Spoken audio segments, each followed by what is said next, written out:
And welcome to Two Gray Goatees and a Whistle. I'm your host, Coach Huddy, joined again by the coach's wife, Amanda.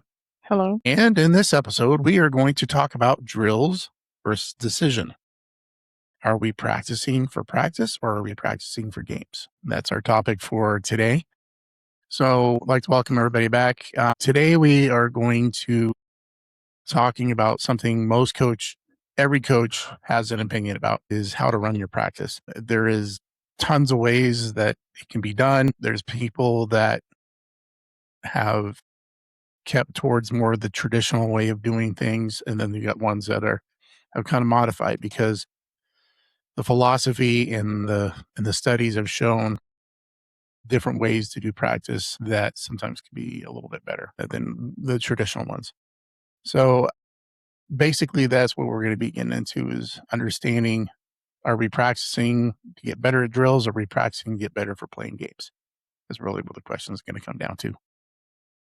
So thinking about how many practices we watched, where you watch your athletes spend 10 to 15 minutes doing the exact same thing over and over: layups, routes on air, hitting off the tee, passing between cones, serving volleyballs, footwork, and none of those things are necessarily bad. Repetition matters, but eventually the defender moves, the pitcher changes speed, the volleyball doesn't exactly go where you expected, coverages change, someone misses an assignment, and suddenly an athlete has to think. So today is going to be how much practice should fundamentals and how much should situational. So that's finding that balance, and it's going to vary between whether you're working with a 7-8-year-old versus a middle school athlete, high school varsity player. Okay, so our first segment is going to be, what did practices look like when we were younger? So let's think about you when you played basketball. Mm-hmm. What was your typical practices like when you practice? I feel like there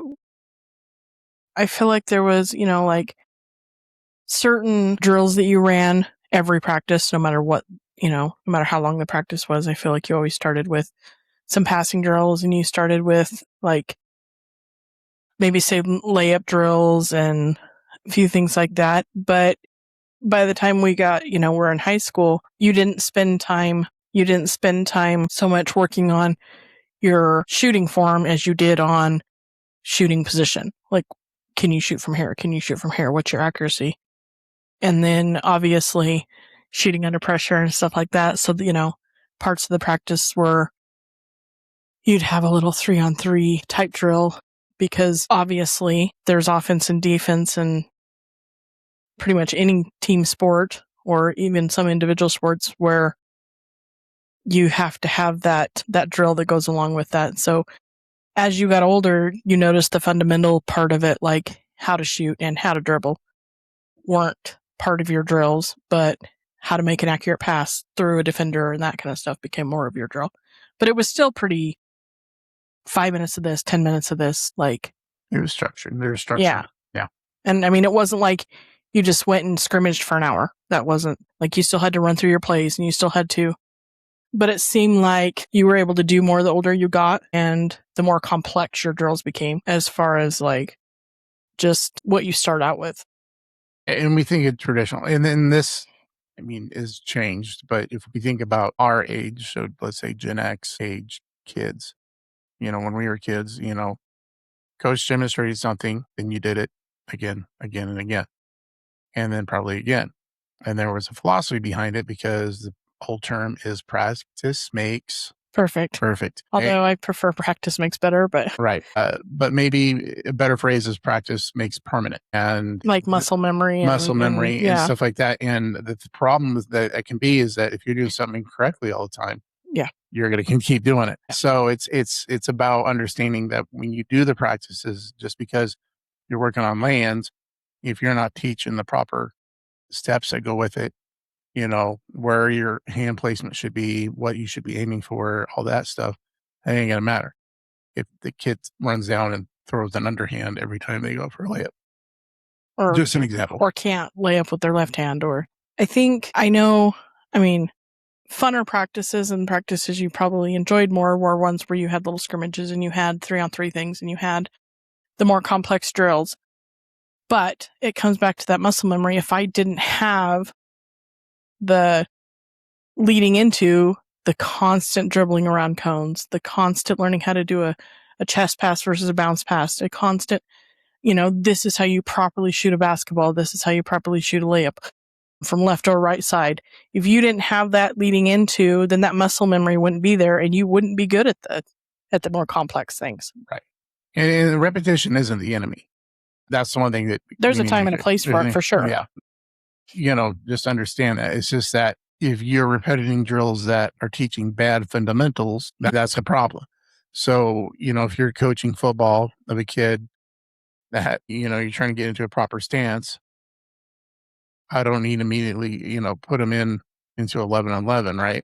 If he doesn't know how to do a proper stance, right? Well, okay. Or you would be better off to take him and tell him, you're going to sit on the sideline for this game, and that's what our main focus next week is going to be. You're going to have more one-on-one time with the coach. You're going to not be in on some of the more complex drills. You're going to be learning how to do this fundamental again. Yeah, basketball player can't so dribble. That you don't get hurt and somebody else doesn't get hurt. Yeah, basketball player can't dribble left-handed. With their left hand or whatever their non-dominant hand is. That's a problem. A volleyball player have a hard time serving. They're going to be a liability.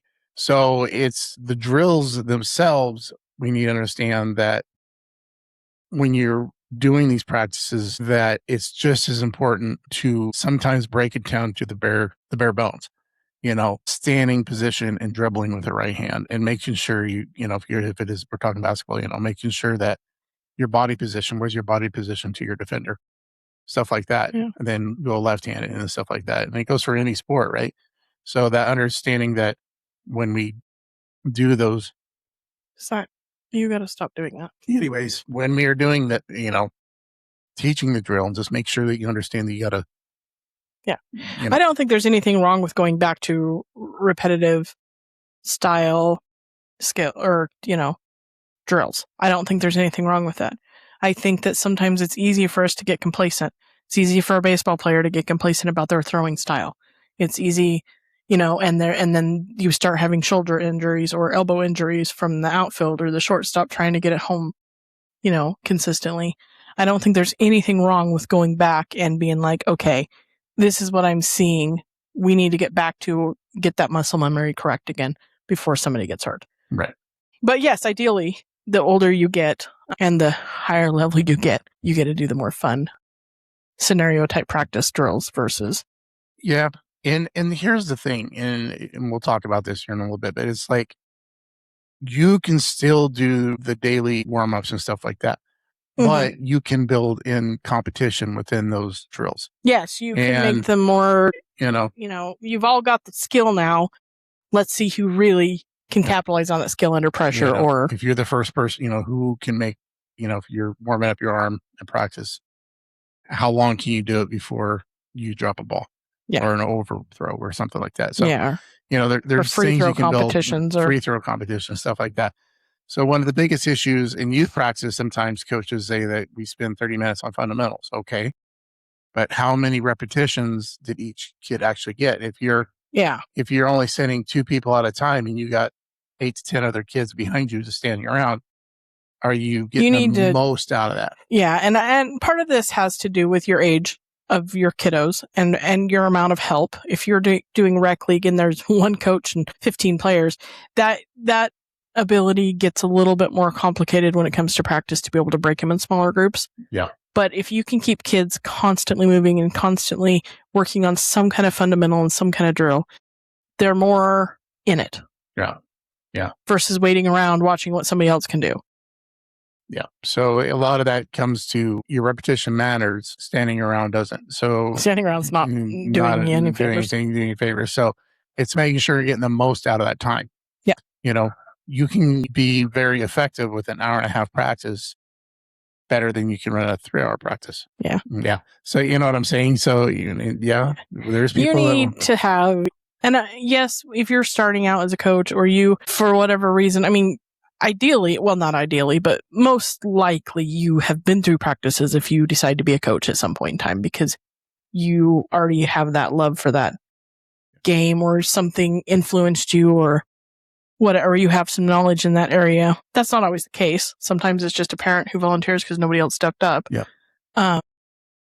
But I think there's something to be said for that coach that has that clipboard that says at 5:01 you will be here, at 5:10 you will be here, at 5 whatever.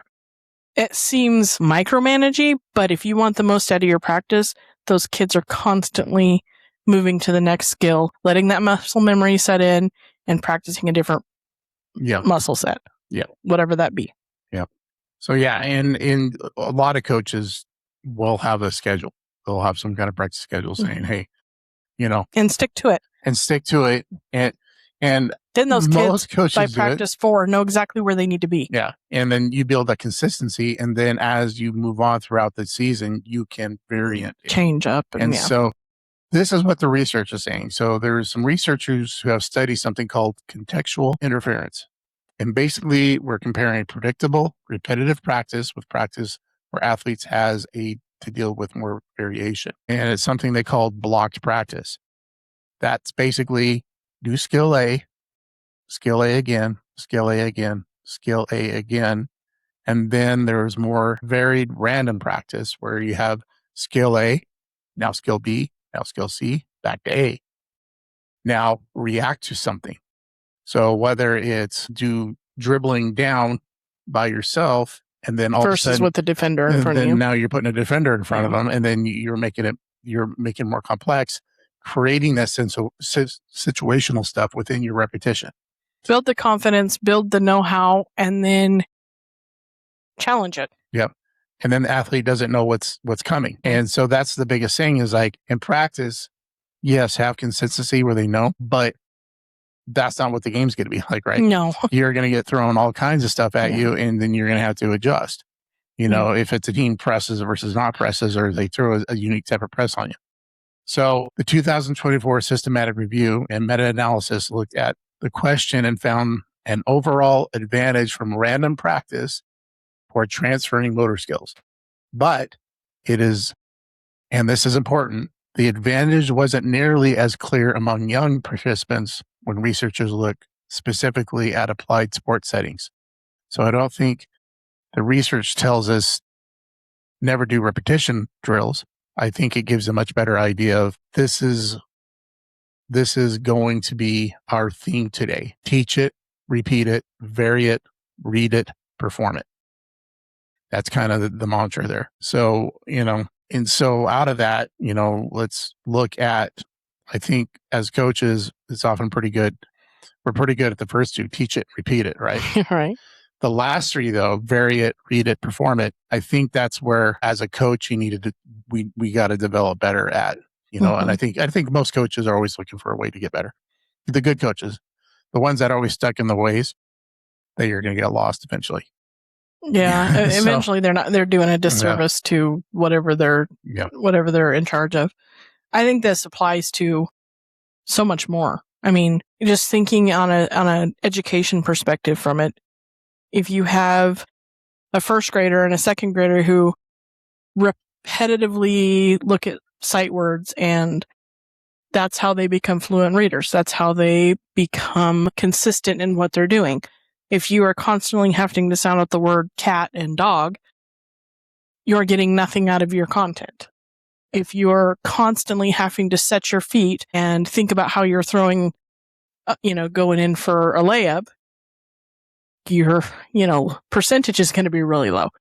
And, the same thing applies to like math. If you don't have that repetitive skill practice where you can just know what 7 times 4 is and what 8 times 9 is, then when you get to those more complex assignments and more complex formulas, and I mean, science is the same way, you're not going to get anything out of it because you're going to spend so much time focused on the things that should be muscle memory and the things that should come right then. And it's the same way in sports. If you don't have the muscle memory on how to switch hands dribbling down as the point guard, or, know when and where you need to shoot from in a certain situation, or in a baseball game, know what play you're going to make, muscle memory is going to keep you from having to think about the instant things that you should already know and you get to focus on, Yeah.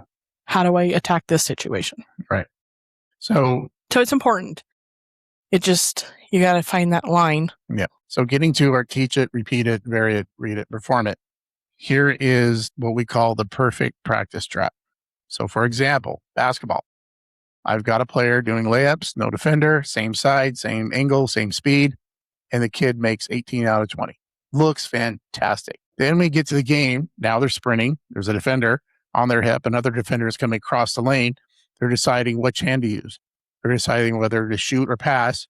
They're worried about contact. They're looking at the clock. And then suddenly the kid who made 18 for 20 in practice misses. What do coaches usually say? You know how to make that layup. What are you doing? Yeah, we've been practicing all week. Never mind the fact that it went from chill, I'm just going to trot down here and throw this up like I do every day, to all the pressure in the world. Yep. And somebody trying to keep you from doing that. Yeah. And so then you got to practice those things. Then the question goes to the coaches. Did you practice that situation? Uh-huh. You might have been perfect with the 18 and 20, or these kids were just knocking it out, making every lay in. But if you didn't challenge them and put them in a game situation, you're not helping. No. So, the muscle memory's there, but the what to do isn't there. Yep. So good drills are a waste of time. All right. So I'm going to put you on the spot. Good drills are a waste of time. Good drill, or is this a waste of time? Or a waste of time. So I'm going to give you a certain good practice. Drill is a waste of time. I'm going to give you a certain practice drill. Okay. And hopefully, if you don't know it, don't worry about it. We'll just fake it. Try not to make it okay. stupid. So I don't think it'll be a wrong answer, but you're going to have 3 options: keep it, change it, or dump it. Okay. Okay. Those are your 3 options. Ready? Okay. All right. Drill 1, practicing layup lines. 2 lines, pass, layup, rebound, switch lines. You do it for 10 minutes. Do you keep it, change for 10 it, minutes? or dump it? For 10 minutes, I keep it. Not only is it reinforcing ball handling, shooting, but it's also reinforcing tracking and rebounding. Okay. For 10 minutes, I say keep it. Okay. If it was anything longer than that, I would say if you did it 10 minutes, you wanted to do it 15, do it for 7 or 8 minutes, and then put a defender in there for the next 8 minutes. And I think as you start, and I think obviously this is great, appropriate, and you got to figure out your age. Middle school, excellent. But I mean, I think these are good things to do. Yes. But I think you also, you could eventually cut it down to 5 minutes, because if the kids know it and they can get lined up quickly and boom, boom, you'd be fine. So yeah. But no, there's nothing wrong with that. That's doing multiple things for them. Yeah. That's not so just. I would say change it, just for the fact I think you would evolve it over time. I said that. Right. But that's what I'm saying. I don't know. I'm saying what I would say. Sorry. Okay. Okay. Yeah. I thought you said there was no wrong answer to this. No, there's not. No, I was just giving you my okay. Drill 2. Okay. You probably don't do this because you've never coached football, but you've been around me, I guess. Okay. So here's the situation. What we call football routes on air. Quarterback throws the receiver with no defense for 20 minutes. That seems like a long time. So keep it, change it, or dump it. Okay. The only reason why I'm hesitant is because I know there's more than one route. Okay. Does that make sense? That makes sense. 20 minutes seems like a lot. 10 minutes seems more appropriate to me. Again, I'm not a football coach, but it seems like if you had 4 routes you're practicing, even then I think 10 minutes seems more appropriate than 20 minutes, unless you're going to adjust it to include something else. So you're saying you would change it. It wouldn't just be straight up. I think, I think with the 20 minute, I think I would do something different with it. I think that's a lot of time. Yeah. And so here's the thing with quarterbacks and receivers, they need to work on timing. And so as long as if the player needs individual time, especially the receiver, to learn how to run the route correctly, because that's always important. Well, and I said that. Right. I said there's different routes. Correctly. But I'm just putting my thoughts in here. Okay. Quarterback still knows how to need to throw correctly, takes his steps, all that stuff. That all needs to be a part of it. Now, when you get to that situation, when you put them together, because timing needs to be right. As long as they're going all out and they're running like they would in game situations, because your timing is going to be off. If you're jogging and going half speed, and then it comes game time. Well, it's going to change too when you have a defensive line coming at you. that's going to change speed and route, or not route, hopefully. But that's where it could. That's where it evolves. So yeah, maybe that first 10 minutes. Okay, now I'm going to take the next 10 minutes with this, and I'm going to take people, and I'm going to have 3 guys stand in front of you, and they're going to throw bags at you, and the quarterback has to adjust to that. Yeah. Or, I'm going to put a defender on the receiver, and now you got to beat them. Yeah. So whatever the case is, you can always adjust that. I think part of it has to do with your age too. There's no way you're going to take Pee-wee football for 20 minutes and do any drill. Yeah. And even middle school, 20 minutes is a long time for a single drill. Yeah. But, I think it all just has to do with that modification. Well, and sometimes, and you teach kids this too, especially as they get older, a lot of that stuff they do before practice even starts. Mm-hmm. Like, okay, if you're coming out, I expect you to be out so many minutes early.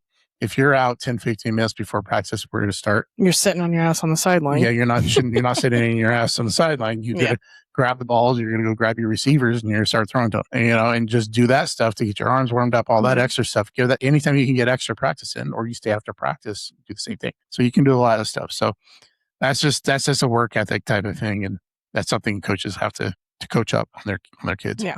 All right. Drill 3, baseball tee work, 20 swings off of a tee. I know, in high school, Kelly, they did a little bit of tee work and stuff, more or less just to get that, just to make sure that your swing was what it was supposed to be, especially if they're, they were struggling at bat.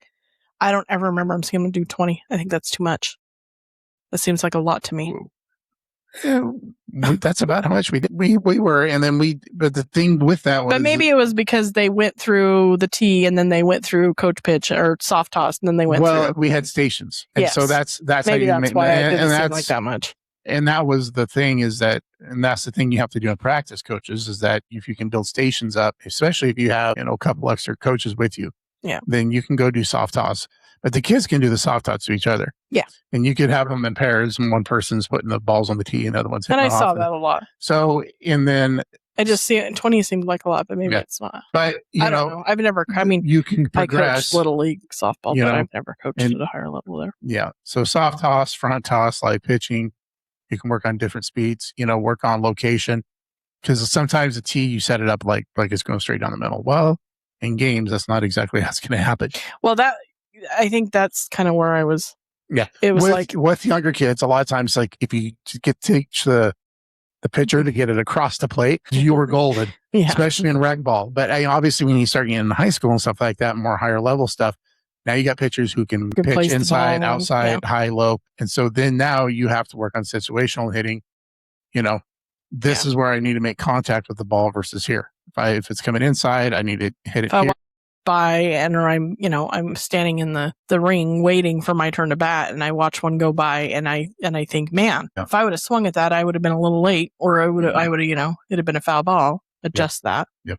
But that's that situational thing. Yeah. So, all right, next segment. How much time should we actually spend? So now let's answer the big question: how much practice should actually be fundamentals? Okay. So here's where we have to be careful, because there isn't good research on this. Okay. A 10-year-old spending exactly 47 minutes practicing on fundamentals. That's not how athlete development works. Okay. So a lot of it has to do with the kid's exposure to that sport, right? Because you're going to have all kinds. You're going to have kids that have never thrown a ball before, and you're going to have kids who've been played since they've been 3 years old. They've been playing catch with their, whatever. So it always, and when you have teams, you're going to have that. Okay. And I'm talking high school teams and rec teams. I'm not talking these select teams where you're picking the best, that's out there. I'm not going there. Not going there. But anyways, you know what I'm saying? So based on the research around skill acquisition, age appropriate development, sports variations, game likes learning, we can create a reasonable coaching framework. So ages 6 to 9, you want about 50 to 60% fundamentals and movement skills. And then 20 to 30 minutes modified games or decision making. And then you need to build in fun competitions. One thing that, and they don't have to happen every practice, but especially at the school levels, you're practicing 4 to 5 days a week anyways. Yeah. make one of those days. Yes, you start with your, you get through your whatever you deem to be the most important part of practice, and then change it up a little bit. Do something kind of fun. Right.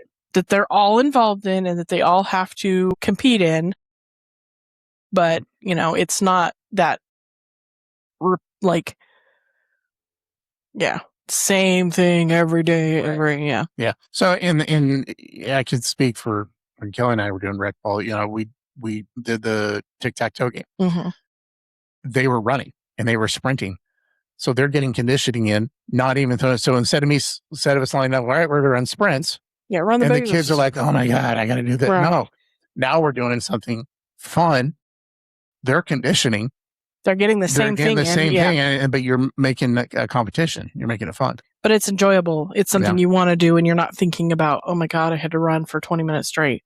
Yeah. Yeah. And the one thing we need to understand, 6 and 9-year-olds, when you're doing that age group, okay, God bless you, but you're not going out to win championships. You're there to make them learn their fundamentals and make them better. If they win, congratulations. Yeah. But if, the way, like when Kelly and I did that rec team at the beginning, we weren't doing great. It was rough. But as the season progressed, they got better at their fundamentals. We were actually probably one of the better fielding teams out there. Yeah. And then they end up going to playoffs or the district. And making it like third round. Yeah, did good. They ended up doing really well. Yep. And that's because we made sure we try to make them understand it wasn't about the winning. It's about the development. And I think sometimes, and we had a really good parents didn't complain. So they weren't like, God, you're getting blown out. They're not winning anything. No. Blah, blah, blah, blah. No, well, okay, but your kid couldn't ground a, slow rolling turtle, and now they can ground a fastball. Yeah. So basically, we want kids to have fun. I'm sorry. Okay. When you're losing, it doesn't feel great, but we're trying to get better. Camaraderie and teamship and certain things, up to a certain level can trump winning. Yeah. Absolutely. After you get to that certain level, then it's like, okay, we need to win. We need the best players on the field at the time, and we need, the goal is to win. But up to that point, if you don't keep kids' interest, and you don't keep kids coming back just for the pure love of what they're doing, you're not going to have the right kids. Nope. When it comes to that, it's time to win. Yeah. Okay, so now we're moving on to age 10 through 12. We're saying about 40 to 50% of your practice is fundamentals. 30 to 40% of it is going to be situational or game-like work. And then 10 to 20% is competition.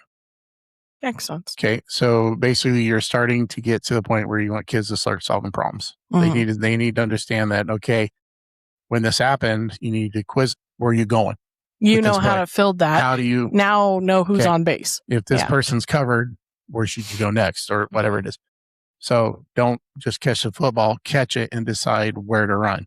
Don't just dribble against someone, stuff like that. Now let's look at middle school age. So middle school is where I think things can really interesting. You're 30, 40% fundamental work, 40 to 50% situational, and then competition. This is where coaches, and that 100% depends on what kind of team you have. Yes, and did these kids play rec ball? Did these kids play little league, or is it like fresh off the boat? Yep, exactly. And so this is where coaching can become dangerous because you're starting to care more about winning. You start feeling pressure to win, even though it's middle school and it's still. Well, according to some parents, it's the next Olympic trials. Yeah. Well, no, and I get it. We know it. We that coach. Can ruin anything we for a coach or a team or. Okay, we're installing stuff, more plays, more formations, more defense, more sets, more schemes. We're steadily spending an hour teaching kids what to do instead of teaching them how to play. Yeah. So. Because ideally they know how to. Okay. Or at least enough that they're going to not have to spend quite so much time on it. So here's a question for middle school and youth coaches that they're the question that they deal with. Are you developing better athletes or just developing kids who are better at running your system? It's a good question. Those aren't the same thing. No. And so this is something that when I was back in Oregon, I was coaching, Optimus football, which was 4th to 6th graders and sometimes up to middle school, the honor program. It varied. So one of the things, and when you get, and this is coming also from working at the high school too, when you get a high school coach, they a lot of times want to be involved in the middle school. And I think that's great. And let's say they want to run their offense and they want these 7th, 6th, 7th, 8th graders, 5th graders, whatever, to run that system too. Okay, so you give them 1 or 2 plays to perfect and you teach them the rest as they get older. But you don't let's throw say the playbook at them. You need to know all these before they get here. you get, and this is where you got to get buy-in from the coaches that are volunteering to do this. And so you are, let's say, okay, I run this type of offense. Okay, we run a spread offense. Okay, we run a 3-3 defense. Whatever it is, right? This is what I want you guys to run in 5th grade. Okay, that's great if you have a coach that's going to be there and has been there forever. Yeah. But in the town we are at, about like every 2 or 3 years, you have a different coach. Yeah. So the Optimist program, your youth program, they're like, no, we're going to run what we're comfortable with. We'll teach them the fundamentals. When you get to you, then you can start putting in the terminology. I understand as a head coach in high school, if you're going to be there and you've been there for 15, 20 years and you got buy-in all the way down to the youth level about what you're doing because they believe in what you're doing, that's great. And you can do it. But it's probably not super common. But especially nowadays, unfortunately, you get really good coaches. Well, you get burn out or move on. Because the expectations are so unrealistic. Yep. And everybody thinks they get to tell you that you're effing up. Yep. Or not doing it the way they think you should do it. Yeah. So the question is then again, like I said, are you developing better athletes or just developing kids to be better at running your system? I think, me personally, I want to develop better athletes. If I have a better athlete, they're going to learn the system. So if you learn the system that is in high school and then something happens to that high school coach, maybe he's been there for 15 years. Maybe he doesn't. Nobody sees him leaving. Maybe he has a heart attack and dies. That's pretty I know, extreme, but do you know what I'm saying? No, I see what you're saying. There's no guarantees. No. And now you have these kids that only know how to run the system. They don't know how to be able to adapt and change. And it wasn't meant to be like... No, I know what you're saying. I'm just saying, there's no guarantees. No. Let's look at high school. High school level, you're looking at more 20, 30% individual fundamentals, 50 to 60% situational game like practices, 15 to 20 still in the competitive pressure periods. So again, that's the framework we're talking about. It's not necessarily research mandated formula, but based on what the studies are showing, this kind of leads to that type of how you should run things. And so we use football. How many games come down to 3rd and short, 3rd and long goal line? So you do your situationals during the week. So let's say your practice is going to be, let's say you've done all your fundamentals and you get to that competitive pressure period. So you say, all right, we're running a 2-minute offense. First team against first team offense against, because if you're a smaller school, might not have it. Right. Everybody else is going to play defense. And then you got 2 minutes starting at the 20-yard line to get down the field and put your position in the score. If you don't, you're out, move on, and then we go to somebody else and that section wins. So you build these situations where, okay, it's 4th and goal, ball's on the 2-yard line, you got to score. Yeah. It's the last play of the game. So you build these in there. So now you got to go, the kids are going through those situations. So when it comes game time, they have those situations. Okay. So the next segment we're going to go into now is the 90-minute practice. So something I alluded to earlier, not 3 hours, not unlimited time. You got 90 minutes. Let's build a 90-minute practice. Okay. All right. 10 minutes, movement and fundamental warm-ups, not just run laps. Movement actually relates to the sport. This is one of the biggest problems I have with some of the old school coaching that still goes out there. All right, guys, line up. First part of practice, we're going to run 1040s or 840s or whatever. Okay. You're just sprinting the sprint. Okay. Here's some of the issues. And this is coming from successful coaches I was listening to that don't practice this. They're like, okay, so let's say you want your kids to give everything they got in practice and do everything. Guess what they're not going to do? They're not going to sprint that. They're not going to sprint that. Let's say they know there's an hour and a half left to practice left. Yeah, or let's say they got... and conditioning's at the end. or conditioning's at the end. Yeah, they're not going to give it all. So you build that running within your practice, within your drills. Yeah. You can do that. So let's say that 10 minutes, your fundamental warm-ups, just getting people moved around. So not stationary stretching. You're doing more movement types of stretching, right? Okay. 15 minutes of technical fundamentals, high repetition, fixed technique, very little standing. So, have people line up with each other, catching balls, whatever they're doing. Then another 15 minutes on fundamentals with decisions, add a defender, add a read, add a movement, add choices that player has to make. 20 minutes of a small side games, 1-on-1, 2-on-2, 3-on-3, position groups, modified rules, whatever you're going to do. Then you got 20 minutes of situational teamwork, score, clock, field position, runners, outs, a position, whatever fits your sport. Then 10 minutes of competition, keep a score, create pressure. Somebody wins, somebody loses. Okay, there you go. That would be it's your 90 minutes, right? Yeah, come down to your 90 minutes. Get that all done. You don't need 3 hours of practice to get something done. If it's taking you to me longer than 2 hours of practice, you're not using your time wisely. Yeah, you're going to lose those kids as far as their focus. That's a lot. Okay, I don't get. That's even high school level. Whatever. I doubt college practices last that long. Colleges don't do that. I know that for a fact. They don't have 3 hour long practices. No, not at once. They do other stuff. They might have an hour and a half to 2 hour practice, film and then they're gonna have film study, and then they'll go do weights or treatment, all that stuff. But they're not standing on a field for 3 hours practicing. It's not happening. All right, small side games. Here's something that research gives us the support for the small side games. Instead of always playing 5-on-5 basketball, play 2-on-2. Instead of 11-on-11 soccer, play 3-on-3, 4-on-4 in smaller areas. Football, 2 receivers against 2 defenders, 1 blocker versus 1 defender, 2 blockers, 2 defender. And the reason why you do this, you get more touches, more decisions, more involvement, less standing. It's always going to be 1-on-1. Yep. No. So these small, somebody misses their block, small side game situations, and you're getting more repetition. Less standing. Research reviews that found small side games can increase technical involvement while combining tactical, and physical demands.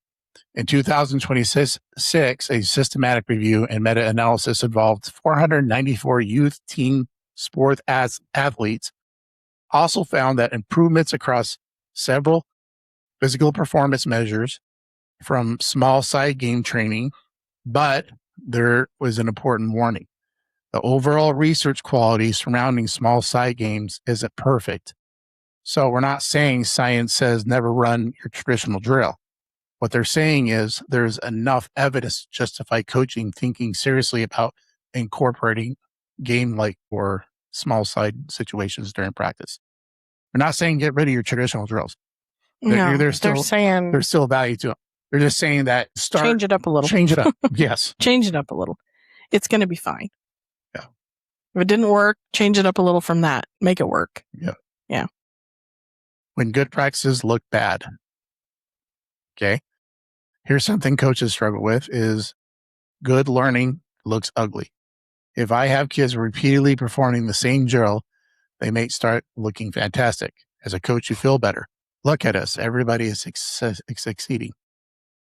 But introduce a defender and suddenly mistakes. Bad decisions, turnover, mistakes. Coaches think this drill isn't working. Maybe it isn't working. No, athlete is being it's forced working to better. So that's the thing is that you need to push kids to where they're feeling uncomfortable. If they are too comfortable, they're not learning. There needs to be failure in practice the same as there is in a game. Yep. They got to learn about failure. That's the safest place to learn. Yep. Yeah. It's not that way. When you do meet failure on the court or the field or in the real game situation, you can move on from it. You can move on, learn how to reset. You're like, snap. Coach told me not to do that in practice because that's exactly what I did. Okay, we're fixing that. Yep.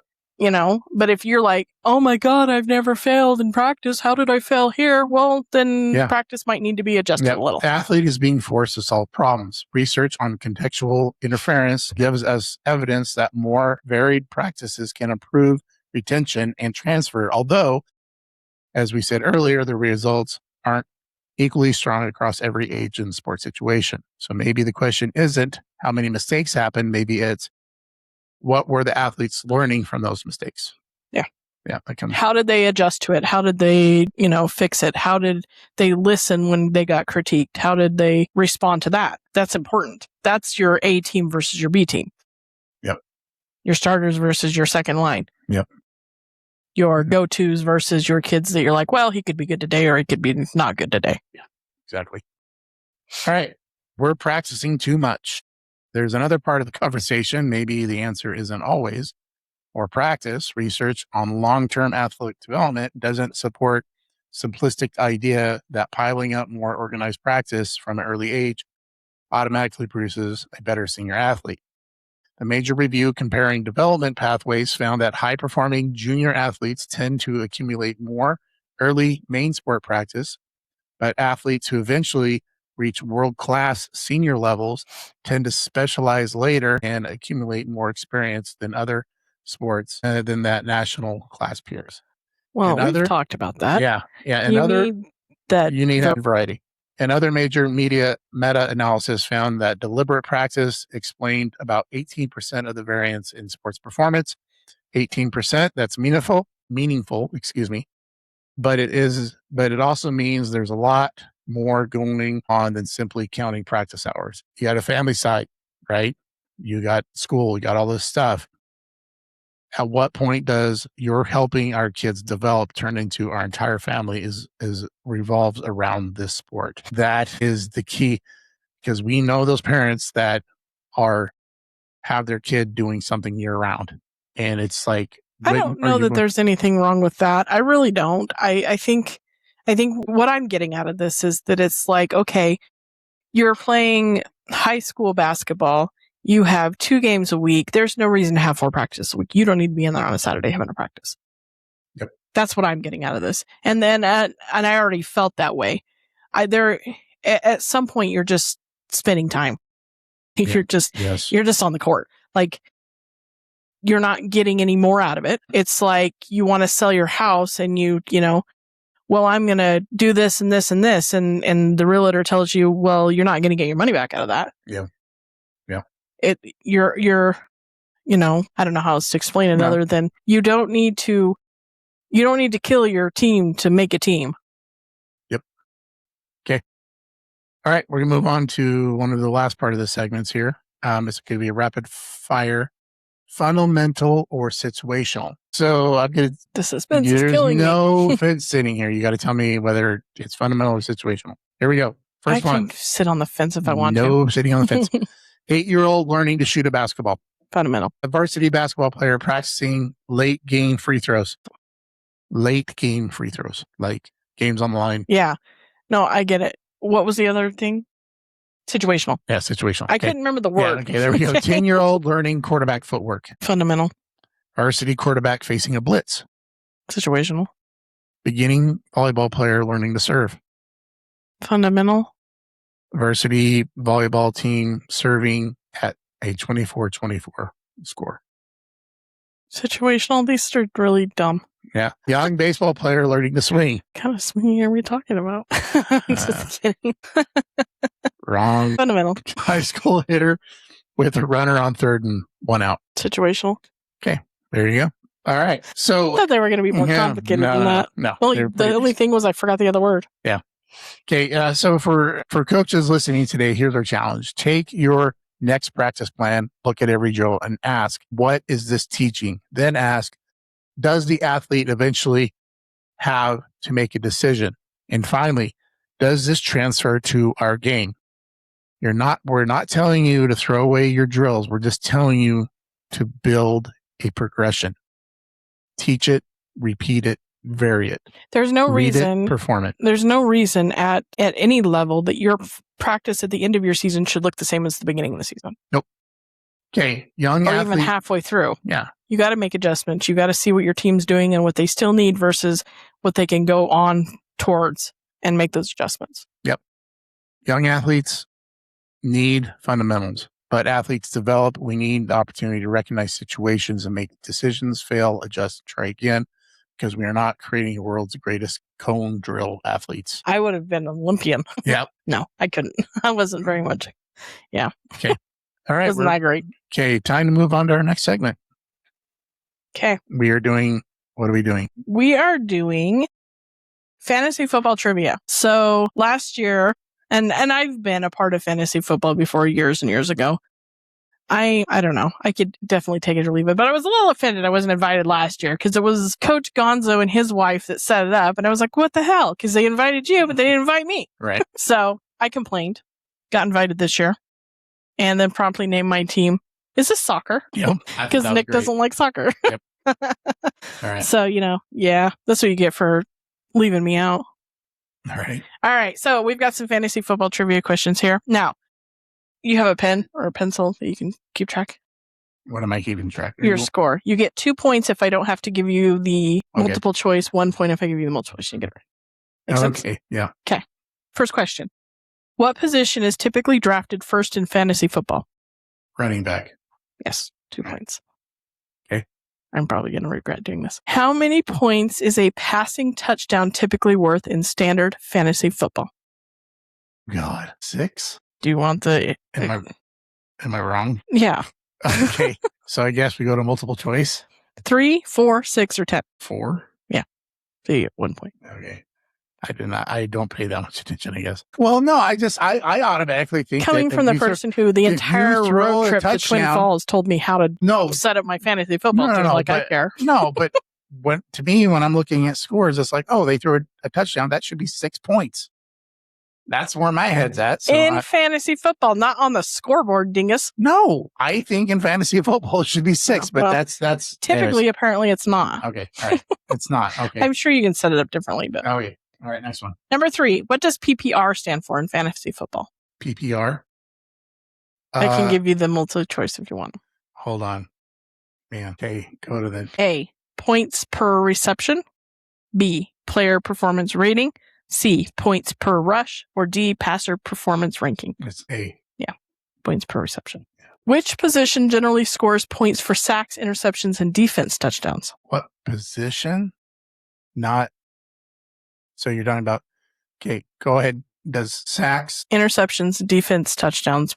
What's getting the points for that? Your team defense? Yes. Okay, all right. 5, what is a waiver wire used for? Waiver wire is used to pick up players that you might need through the season. Adding available players to your roster. Yep. Number 6, what is the flex position most commonly eligible to start? You're usually going to have a receiver, running back, or a tight end. You got all 3 of them. Well, yeah. You're dumb. Because usually when you click on flex, it tells you these are the 3 positions you can put there. I didn't know that. Yeah. I'm learning something. There you go. I won't remember, but okay. 7, in most fantasy leagues, what happens when a player in your roster has a bye week? You would sit them out, you bench them, and you put somebody else in that position. Yeah, they score 0 unless replaced. Yeah, they score 0. That's why you really got to pay attention. So that's what sucks now is that before. Does it tell you? Didn't, yeah. And it will. So when you're drafting, it will have what week they have a bye. Oh. So when you're choosing players, if you happen to choose like 4 of your players that are having a week on week 9, you got to be a little careful to make sure you have something to counter that with that position. So that comes a part of your strategy as well. So maybe I don't want to do this. 8, what is a handcuff in fantasy football? I have no idea. Do you want the possibilities? A backup quarterback. B, a team's kicker and defense. A, backup running back who could take over if the starter is injured. Or D, 2 players from opposing teams. D? I don't know. It's C, a backup running back who could take over if the starter is injured. Didn't even know that was a thing. Is that a possibility? Called a handcuff. You're attached, you can attach that player. Yeah. I like that. I do know how many times and that's not just me. Somebody gets hurt in the game, second play of the game, they blow their hamstring, and you're like, I don't have any points now. But if you happen to have that backup in your roster, there's a handcuff. Okay. Okay, 9. What is the fantasy football playoffs' primary purpose? What is its primary purpose? To choose who's the winner. Wow. Okay. Determine the league champion. Yeah, to your league champion. Okay. All right, number 10, last question. What does streaming a position usually mean? Streaming a position? Yeah. A, starting the same player every week. B, frequently changing which player you start based on matchups. C, trading away all your starters. Or D, drafting all rookies. What was the second one? B? Frequently changing which player you start based on their matchups. I'm going to say that. Yeah. Okay, so you get 1 point. All right, now I need to add this up. Yeah, out of 20 possible. 2, 3, 4, 6, 8, 10, 12, 14, 15. Get 15 out of 20. What would that make me? It's a C. It's a 75%. Okay. All right. Okay. All right. You're going to be fine. Yeah, I think I'm going to be all right, hopefully. I won the league last year. Man, I got my trophy right up here. Just to show that I do know what I'm doing. At least I did last season. Hopefully I can do it. Hopefully I can do it again. All right. Time for mascot of the week. Okay. This one is going to be great because guess what? We saw this place on our road trip. By the way, just to let everybody know, we went on a road trip to Green Bay, and we kind of mentioned it before, but we went on this trip, long 24-hour trip. No, it was 48 hours. Well, 48 hours, 24 one way. So on the way back through the beautiful state of North Dakota, which we're going to talk about. That's where the mascot's at this week. So far, in the 20 states we've visited so far, North Dakota is my first flyover state. Okay. All right. So, and this was kind of the joke. So, and we'll get into it here in a second, but I do want to talk about, we're going to New Salem, North Dakota.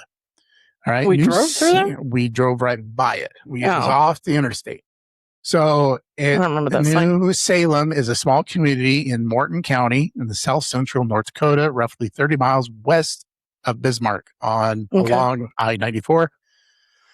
Estimated population is 780. Ooh. Okay. There was a lot of really small little towns. Yep. The town traces to its beginning to 1883 when German settlers arrived in the area with assistance from the Northern Pacific Railway. Okay. Interestingly, School Hill has an important landmark in choosing the site for the settlement, and it's associated. Is that big cow statue we saw? Bingo. that was huge. Yeah, and I'm going to go over that. So this ginormous Holstein standing on the side. So what's their mascot? The Holsteins. The Holsteins. All right, they are. I didn't know that. They are the great. Holsteins. Okay. So choosing the dairy farming became an important part of New Salem's economy in the late 1800s. Local farmers organized what became known as the Holstein Circuit, designed to improve dairy cattle breeding and milk production through education and cooperation. Professors from North Dakota Agricultural College, today's North Dakota State University, would visit area dairy farms and part of the circuit. Some of these tours reportedly attracted hundreds of people.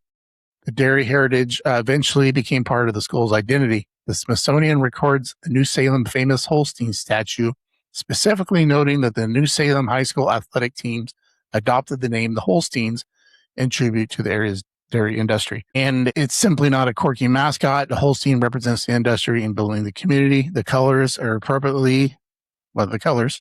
They got to be black and white. Black and white. And then you have Salem Sioux. That's the name of this big giant freaking. That's the name of the cow? That's the name of the cow. So sitting on School Hill overlooking 94 is billed as the world's largest Holstein cow. It is approximately 38 feet tall, 50 feet long, 12,000 pounds, made of fiberglass and built in 1974. Original cost was $40,000. Local dairymen, farmers, businesses, dairy industry leaders, residents contributed money for the project organized by the New Salem Lions Club. The purpose wasn't just to create a roadside attraction. Salem Sioux was built in honor and to promote New Salem's dairy farmers and their herds. She's positioned on the hill between the town and I-94 and can be seen from miles away. It sticks right out. A ballad of Holstein celebrating the town's dairy heritage. One fun distinction noted that New Salem is New Salem Almont, A-L-M-O-N-T. That's at the school. Almont. appears to claim to being the only high school in America using Holstein as their mascot. Yeah. This is the first one I've ever heard of. So how big is the school? This is definitely a small school. Well, there's a lot of agriculture around there. So even though the town's small, you have 165 students between grade 7 and age 12, about a 12-to-1 student teacher ratio. For the entire town, there's 373 students across 2 schools. The 2 schools are New Salem Almont High and Prairieville Elementary. Gotcha. Well, now I know what that big cow was standing out there for. Yeah, and it's notable. The economy for New Salem is obviously agricultural and dairy. It benefits its proximity to, you're only 23 miles from Bismarck. Largest development category is education, healthcare, social assistance. 24.6 degree of the workers, and available county data. Retail accounts for 12%. Cost of living, the typical new home is $236,000. It's up from its previous year. This was based on June of 2026 data. Your 2024 census median value owner occupied housing is around $219,000. And that's your mascot. One thing I did notice in our massive road trip there is certain areas of South Dakota and North Dakota that are lacking a little bit in landmarks. They create their own. They create their own. No, that was one thing we seen Fire Hinge. Fire Hinge. That was bizarre. Homage to Stonehenge. Yeah, they took fire engines and leaned them like Stonehenge. I was like, what is going on? But things like that. Yeah, when you're in an area that's really flat and you don't have a lot of natural landmarks like that, outside of a lot of corn and sunflowers growing. Yep. That's what you do. You build your own. All right. I'd like to thank the coach's wife, Amanda, for joining me, and everybody take care. Bye.